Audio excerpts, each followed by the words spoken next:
with all the build, all the talk, everything that's all the time that you guys spent thinking about each other, I just want to know if to both of you, do you guys allow the thought in your head, what happens if you lose this fight? Daniel, can I start with you with that one? I mean, I have not even thought about that for a second, bud. I won't accept that as my reality. I haven't thought about that.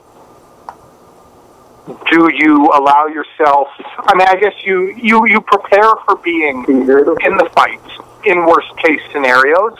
In the course of your training, that would be fair. Well, you prepare for adversity, but you don't. I mean, how do you really prepare yourself to get knocked down or to be stuck in a submission outside of what you do day to day? So I don't think I've really thought about that. I mean, I think you have to stay positive in your training when you're preparing for something so big. Okay. What about you, Jon? Do you allow that thought to enter your mind? What happens if I lose this fight? No, absolutely not. Absolutely not. I focus on victory and everything that I do. Just one other one for the both of you. How much do you guys pay attention to the business aspect of this pay-per-view? You get your commission announced paydays, but both of you will be making a healthy amount more on top of that, pay-per-view buys, so on and so forth. How much do you guys pay attention to that part of the fight? Jon, I don't pay attention to it at all too much. I mean, I'm not going to sit here and say I don't negotiate my fight person and things like that. I do. That's just being good with business. But once the fight is kind of the set numbers finalized, the pay-per-view buys and selling the fight, I really could care less.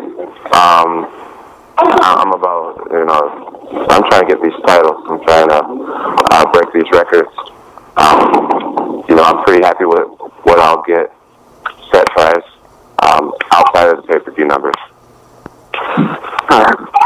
Daniel? Man, we have contracts and we have, managers and agents that take care of that type of stuff. Obviously, you get a little excited if people seem interested because you'll make extra money. But I mean, these things, these last couple questions are things that are kind of so left field that it's just not necessarily things that you think about when you go into such a big fight. Okay. All right. Well, thanks you guys very much. Thank you. And next will be Neil Davidson with Canadian Press. Yes, thank you. Given all the talk and all the war words, the bad blood going into this fight, do you think it's possible to bury the hatchet Saturday night? Do you think you'll shake hands afterwards and repair the relationship? Man, you gain a level of respect by sharing the octagon with someone. I don't know what's going to happen. I don't know what's going to happen after the fight. It doesn't really matter to me one way or the other, obviously. Every guy I've beat, I've had a pretty solid relationship with. I'm cordial, and they're cordial, and I just kind of go on about my merry life. Thank you. Next question will come from Raul Alzada with Primera Hora. Hi, guys. Greetings from Puerto Rico. I was speaking with several martial artists, local martial artists, and we were discussing how the fight would turn out. Most agree that if Cormier managed to close the distance, he had a fair chance to win. But the thing is, Daniel, for his wrestling, half-court guys are pretty slow, and he hasn't fought the type of fighter that Jones is, with his range and crafty combinations in striking, and therefore Jones entered the fight as a heavy favorite. What do you guys think about that assessment, Cormier and Jones? You know, there's no one way for anyone to win a fight. I think people are kind of getting, they're getting kind of like very narrow-minded in terms of how this fight can play out, how one guy has to win or one guy has to win. There is no set way in how I have to win this fight. I mean, if I don't secure takedowns, that doesn't mean that I cannot win this fight. So, I think we need to look at it in a little broader, you know, instead of being so narrow-minded. And Jones? You know, I love the fact that people assume that if Daniel takes me down, he wins the fight. I love how people assume that he needs to get close to me, and then I'm suddenly at some type of disadvantage. Honestly, man, I'm so secure in my abilities as a fighter, in the clinch, dirty boxing, my jiu-jitsu, my top game, my bottom game, my wrestling. I really, I have no insecurities when it comes to my skill set. So, I mean, Rashad Evans, he was like, you know, to beat Jon, you got to get in his chest. I'm like, okay. Not with me knowing that, you think I'm not preparing anything close range, anything from the bottom, anything. I just find it very fascinating. The whole thing very fascinating. Thank you, guys, and best of luck to both of you. And next question comes from Stephen Marco with USA Today. Hey, it's a question for Jon. You had some initial reactions to the promotional videos that featured the brawl, and I think at one point you said you were actually offended by it, by the way the UFC promoted or marketed the fight between you and Daniel. Is that still the case? Do you still feel that way? No, I'm not offended by it. I'm hearing a major echo in my own voice. It's kind of weird. It like says everything I said back to me. Sorry, Jon, we'll work on that. Okay, but I'm not offended. Originally I was offended. It was my first emotion, and the reason why I never tweeted or made a statement about it was because, I mean, it's just the UFC. I mean, UFC 151 got canceled, and instantly my image got ruined overnight. That taught me a lot. It really did about the UFC. So them using that to promote fights, it doesn't surprise me. I'm just going to go with it. It's what I said. They're my quotes, and I'll live with it. And Daniel, how do you feel about the way the fight's been marketed thus far? Well, I mean, you know what the crazy thing is like when you look at that video, how am I really painted in a bright light for the things that I was saying, you know? So I'm not necessarily, I'm not upset about it anyway. You know, they can only use the stuff that we said.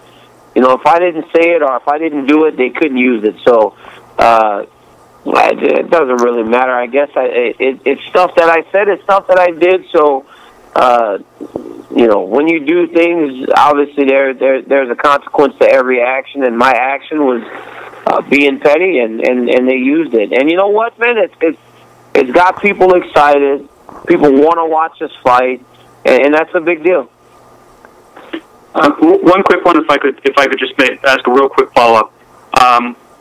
Jon, when you separated yourself from the emotion of the situation following the brawl, you know, the ESPN stuff, all the stuff that was said with a hot mic on, did you ever have a moment where you thought to yourself, you know, man, this is going to make a hell of a promotional reel?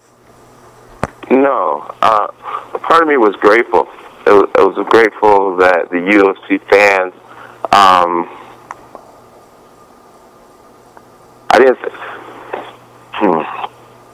I knew right away when I saw it that this echo is really killing me. It's like annoying. I'm thinking about taking my earpiece off. Are you hearing me? Well, this is Dave. It's like that on both sides. Is that? I can hear myself too. A lot. You can hear yourself? Yeah, a lot.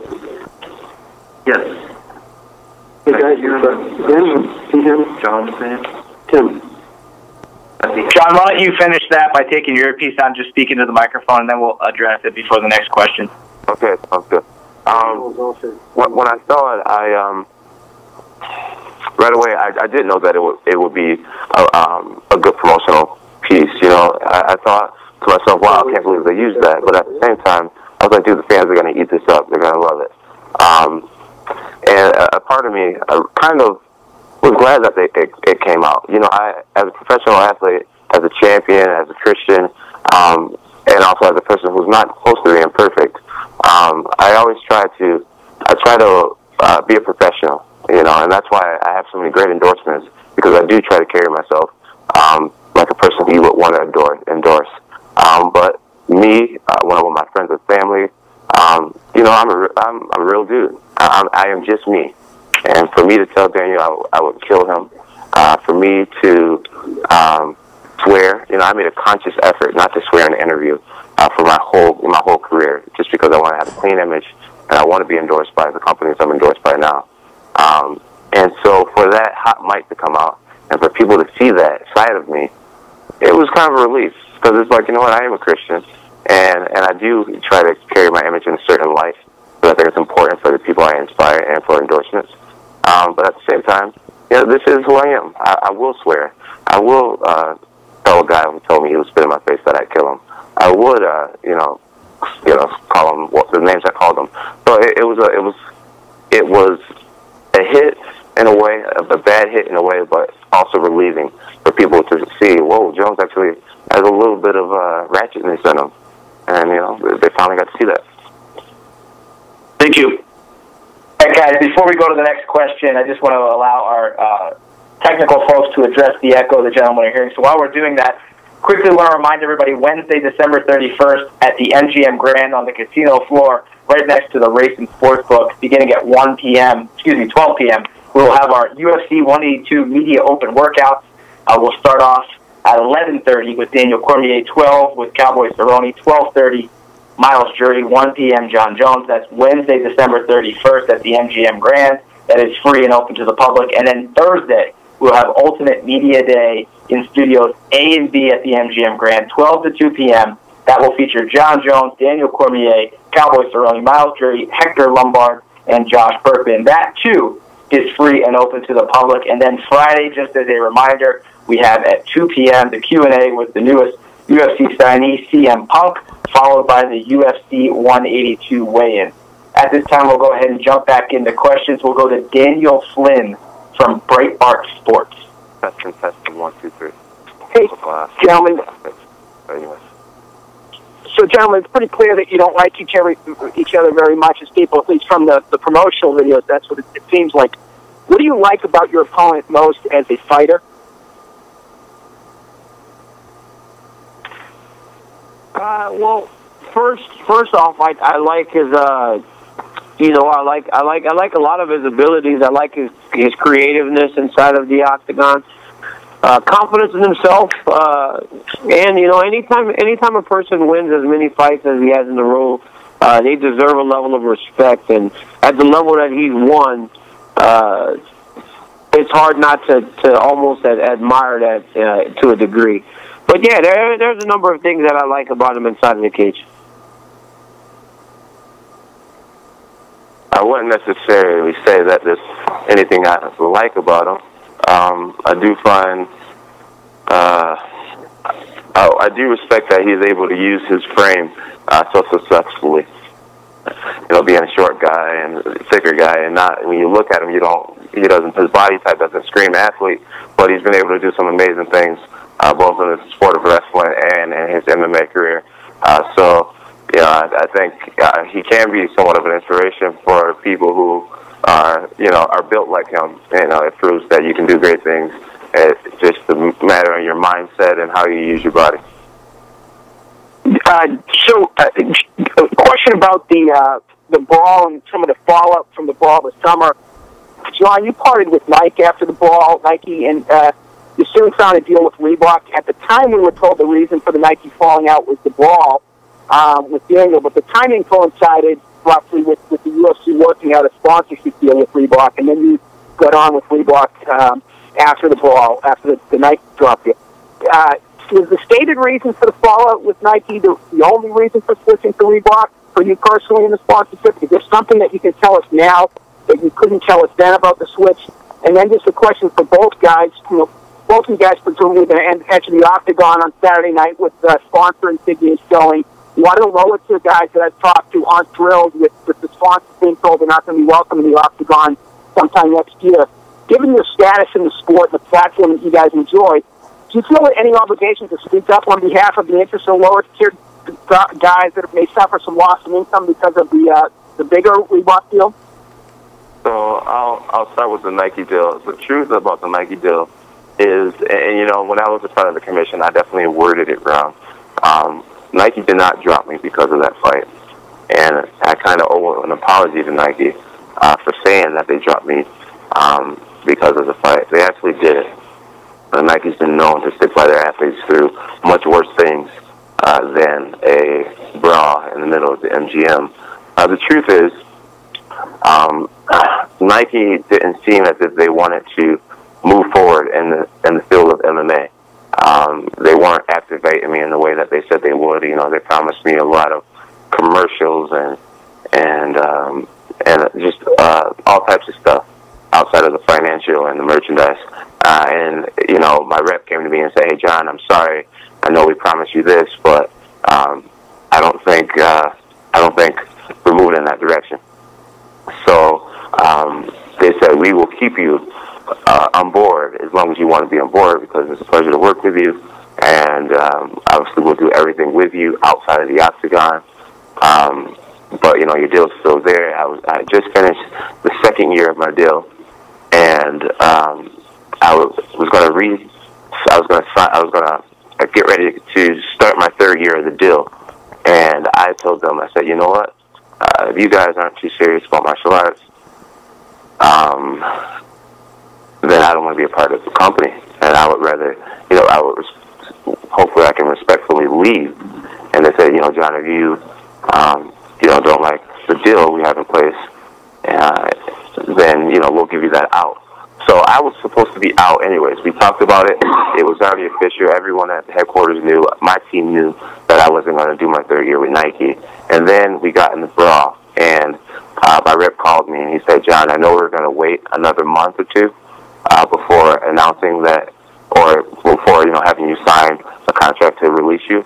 But since you got in this fight, let's just have you sign this paperwork now, and let's just, you know, not waste your time and allow you to go your own way." So the truth of the matter is, I did not get dropped by Nike. It was a mutual thing, something that we had discussed months before the actual fight. And now I'm with Reebok, and I'm so excited to be with Reebok. It's an awesome deal. These guys are taking mixed martial arts very seriously, and they're taking me very seriously as an athlete. And I'm just very grateful to be a part of this company, a company that, you know, appreciate me and my sport as much as I appreciate being with them. And our next question comes from Steven Muehlhausen with SportingNews.com. Thank you guys for taking the time out today. And John, I want to start with you. And I read the .com piece, and you said that you no longer you have embraced the role of the villain, to paraphrase what you were saying. And when did you start embracing it? Because you've been really resistant on that in the past. Yeah, I have been pretty resistant. I mean, no one wants to be the bad guy, but at the same time, people tag me to be the bad guy, and I've totally learned to just let go. Let go. You know, when I read my comments on Twitter and Instagram, I realize, man, dude, I really do inspire people and touch people, and people really do appreciate who I am as a martial artist. And then when I look at some of the people who write me negative messages, it's always so dumb. It's like so dumb. It's like, dude, you're fake. I've been hearing that I'm fake for so many years. It's like, okay, who cares if I'm fake? Like, I win fights, and that's what I'm here to do. I'm not here to win you over in my personality. I'm here to fight. That's ultimately my job. I look at the people who hate on me, and it's never anything solid. It's like, dude, you poke people in the eyes in your fight. Okay, that's an accident. Or, hey, hey, you're fake, or hey, you're bigger than the other like heavyweights. It's just always real stupid stuff. So I've learned to kind of laugh at it, and you know, I'm just waiting for the person who really hates me that gives me a legit answer or reason. And no one has ever really given me anything solid outside of calling me fake. I mean, like, what are we in high school? I'm a grown man. I'm like, okay, you're calling me fake? You can't call my work ethic fake and the things I've achieved fake. There's nothing. I just find it funny. I really do find it funny. I've learned to just kind of laugh at it and just go with it. That's the best thing you got on me. It's like, that's not a bad thing at all. It sounds like a girl calling me fake. So, yeah. So that's that. Daniel, what do you make of that? You know, considering, you know, that Jon, you know, embraced that role that the fans do think of him. Some of the fans. No, some of the fans. I have a great support base. You know what, man? I think it's great. You know, it's easy to live. You know, it's easy to just, you know, live with no. It's easy to live life with no, like, when you can just kind of go about your life and not worry about what people think, and not make efforts to try and sway opinions. It's a great feeling, man. You know, I don't really know Jon personally. I'm pretty sure he's an unbelievable guy to the people that know him well. But it's like, just like with me, you know, I'm not the best human being. I'm not the best guy. You know, we can be okay just being a good guy. And I think whenever you try to portray yourself as the best guy is when people start to go, well, something ain't right. And I'm glad that he's able to live in his skin and not really care about what people think. So, yeah, more to it. I'm pretty sure that now, being that he's gonna be like this, you know, hearing him talk just now, like just in that moment, I don't care. You know, it sounds like a girl and people call me fake. In that moment, if that's him, that's who he's going to be. Let him be him. I'm pretty sure he'll start making more money. He'll start making more sponsorship, and he'll probably gain a lot of fans. And final question, and thank you guys for the time today. I just want to get your guys' thoughts. What do you guys each think is going to be key? Keys to the fight for me is just to go out there and do what I've always done. To love the sport, to enjoy the moment, to have fun, to realize what a gift it is to be able to be out there in front of all these people. Just to be myself, man. Confident, young, fast, athletic, enjoying it, and let everything take care of itself. I've done everything I can to win the fight. I've trained. My cardio is great. My tactics are great. My playbook is rehearsed. And now I'm going to go out there and do what I've always done. If I just go out there and do what I've always done, have fun, play the game that I really do love, I'll be all right. I think it boils down to belief, man. Belief that this can be done. You know, a lot of times people don't believe. You know, people don't believe when they're staring at a hill that may be high or a mountain that seems that it can't be climbed. I think it's belief. Believing in yourself, believing in your skills, believing in your team, believing in everything that you've done to this point. Believing that it is all enough. That it all was done to get this job Saturday night. To get it done on Saturday night, you have to believe. And that's something I have. I have a lot of belief in myself. And I have a lot of belief in this matchup. Thank you guys, and the best of luck on Saturday. And once again, if you would like to signal with a question, please press *1. Again, that's *1 if you'd like to ask a question. The next question comes from Adam Ireland with MMA Kansas. Thanks very much. I'm down here in Australia, and I appreciate you guys are very focused on fighting this weekend. But a quick question for Jon Jones. I'm not sure if you're aware, but the UFC recently announced that they're working on a huge stadium show in Melbourne, in Australia, late next year. And you actually polled as the #1 fighter that Australian fans want to see headline that card. I'm just interested to know if that's something that you'd be interested in doing. You know, is that something that gets you excited, potentially fighting down here in a stadium show? Absolutely, I would absolutely love to do it. The only other country I fought in was Brazil, and I'm sorry, not Brazil, Canada. And I don't really even consider that a different country. They're so close. So it'll be an honor to fight in front of a different audience, and I totally will be up for it. Against the right opponent, I'd do it. That's awesome to hear. And just one follow-up question on the same topic. GSP is the only UFC champion to headline a stadium event. I just want to know, have you thought about doing something like that in your career as well, like headlining one of those huge events, because it's something you haven't done yet? No, my real dream is not to headline in a stadium, but to headline at Madison Square Garden. I've been saying it since before I was a champion, and I do believe it'll happen one day. I'm just going to stay faithful and stay ready, and I believe I'll be that guy when the opportunity comes. Awesome. Thanks very much, Jon, and good luck to both of you this weekend. Thank you. And moving on to Heidi Singh with the Fight Corner. Hello, thanks for the time. It seems that today for both Jones and Cormier, that this layoff has helped to kind of subside the rivalry. Would you say that that's the case for Jones? Wait, so what did you say? I said it seems as though this layoff that has happened between the time you were scheduled to fight up until now has kind of subsided this rivalry that was going on between you two. So would you say that that's the case? I still can't quite hear you. Okay, Daniel, could you hear me on that? Yeah, I can hear you. Okay, basically did the layoff help kind of subside the rivalry?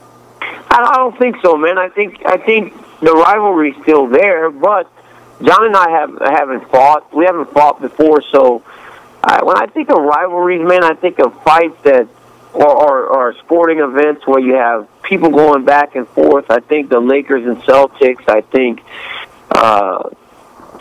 think great trilogy fights. I think football teams that are rivals that are pretty equal, you know. So we haven't fought, but in terms of the heat between us, I don't think that's going anywhere. I just think that now you see two guys that are only 6 days away from fighting. Like, what's the point in us yelling and screaming at each other anymore? That's done. Like, that's done. Before, it was all we could do to try and get to each other because we were so far away from the fight. The fight's only 6 days now. There's no point to that anymore. What's it going to do? All that arguing, all the yelling, all the name-calling, it motivated me through my training. So what's the point in it anymore? It serves no more purpose. And so, Jones, did you also hear that, and what was your response to the question? Well, I would have to agree. You know, right now, the fight it's here. The fight is here. There's nothing that can be said or anything to change the outcome of this fight. The work is done. The camp is over, and for me to sit here and be unprofessional and try to insult him and come at him and get in this bickering match to sell a few more pay-per-views, it's just I don't need to. I don't need it. The fight's gonna sell, and the work's already been done. There's a time and place for everything, and all the beef and all the craziness was appropriate. Then it motivated me. I'm sure it motivated him to have great camps, and now the fight is here. Now it's time to think. Okay, thank you. And we'll take a final question from Kel Dansby with Black Sports Online. This is for both fighters. Entering the fight, were you disappointed that it got moved back? Did it make it more difficult for you, or did the extra time help in your preparation, and do you feel you'll give the fans a better fight because of the layoff? I believe it helped me. I mean, anytime you get a UFC title fight, you don't necessarily want it on short notice, you know. Not that it was real short notice. I got the call 9 weeks before the first fight, but at about 6 weeks, man, I had some family stuff I needed to do, and I could not cancel the family stuff. So I went and did that, and I came back and I trained with Phil Davis. And after 3 rounds of hard sparring, I actually got tired, and I was like, man, I don't know how I'm going to add these next 2 rounds over the course of 6 weeks, 5 weeks. I was like, it's going to be very difficult for me. And then Jon got hurt, like the very next day or something. So then I had it was like a sigh of relief. I was like, now I'm going to get my title fight under the right circumstances where I get a full training camp. I get to focus on it for many months and give myself the best opportunity to win this fight. So for me, it's been a complete blessing. It's been it was a great turn of events. Now, the people were so excited for September, but I believe that we'll give a good fight this weekend, just as we would have before. And John, same question. For me, I do believe that that the fight being prolonged worked in Daniel's favor, but at the same time, I was ready for the fight then, and I'm ready for the fight now. You know, it's not like Daniel's got more time to train, and I've been, you know, not using my time. We both have more time to focus on this fight and on each other, and I think that's why it's going to be a great fight. You know, one thing that I love about this situation is there is no excuse for his performance or my performance when we get out there. You know, when I fought Rampage Jackson, he hired the whole muscle farm building, and he had a whole staff of people working on his body and his mind for the fight. Lyoto Machida hired a new strength and conditioning coach, and he brought in all these people. Everybody who fights against me, they claim that it's the best camp of their career. They're in the best shape of their career, and that's exactly the way I want them. You know, to beat Daniel on a short notice, and for him to say, you know, I didn't have my camp right, and man, it kind of took me off surprise. I don't think I was quite ready. You know, it means everything to my legacy is that he has no excuses. Thanks both of you guys, man. Good luck in your fight this weekend. And I now turn the conference back over to Mr. Schaller for any additional or closing remarks. Thanks, Justin. Thanks, Daniel. And thank you, Johnny Bones. We appreciate you guys jumping on the call today. To the media, thank you all. We wish you a very safe and happy New Year. We'll see you Wednesday at the Open Workout. MGM, don't forget, that is right next to the sports book on the casino floor. Have a great night, everyone. Okay. Thank you. That does conclude today's conference. We do thank you for your participation today.